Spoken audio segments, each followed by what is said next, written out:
ఒక నాయనార్ జీవితం. జాగ్రత్తగా మీరు అవధరించండి. ఏనాదినాథ నాయనార్ అని చెప్పి ఒక మహానుభావుడు ఉండేవాడు. ఆయన గొప్ప కత్తి యుద్ధం చేసేవాడు.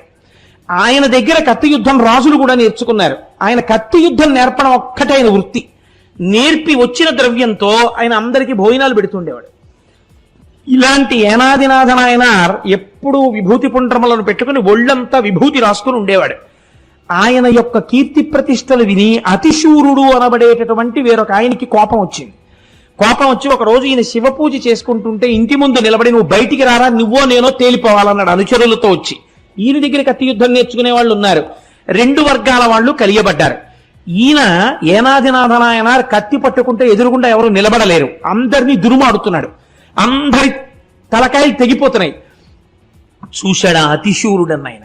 ఈయన్ని ఎలా ఆపాలి అనుకున్నాడు. గబగబ గబగబా వెళ్ళి అక్కడ విభూతి ఉండోటుంది. ఆ విభూతి ఉండ మీద చెయ్యేసి లలాటమునందు, కంఠమునందు, చేతుల మీద, కడుపు మీద, గుండెల మీద, వీప్ మీద, కాళ్ళ మీద, పాదాల మీద విభూతి రాసేసుకొని వచ్చి కత్తి పట్టుకుని నించున్నాడు. ఈయన చూశాడు. చూడగానే ఈయనకి అవతల వారిలో పరమశివుడు కనబడ్డాడు. కనబడగానే యుద్ధమునందు కత్తి డాలు పడైకూడదు కాబట్టి డాలు పట్టుకున్నాడు. కానీ తన కత్తితో అవతల వాళ్ళని చెనకలేకపోతున్నాడు. కారణం, శివుడు కనపడుతున్నాడు. ఆయన ఈయన్ని చంపడానికి ఆ విభూతి పెట్టుకున్నాడు.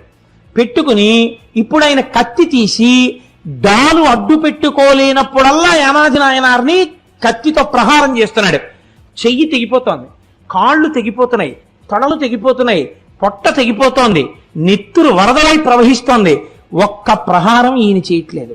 ఇది శంకరుడు చూస్తున్నాడు. ఎందుకు కొట్టట్లేదు అవతల వాణ్ణి? నన్ను చూస్తున్నాడు. విభూతి పెట్టుకున్న కారణం చేత నన్ను చూస్తూ అవతల వాణ్ణి కొట్టకపోయినా అవతలవాడు ఈయన్ని కొడుతున్నా సహిస్తున్నాడు. కాబట్టి ఒక్కొక్క ప్రహారమును సహించినప్పుడల్లా 1,000,000 జన్మల పాపపుణ్యాల్ని తెప్పేశాడు, కర్మబంధాలని. ఆఖరణ ఈయన గుండెల్లో కత్తిని పొడిచాడు. ఈయనకి ఏ విధమైన బాధ లేకుండా శంకరుడు ఆ జ్యోతిని తనలో కలిపేసుకున్నాడు.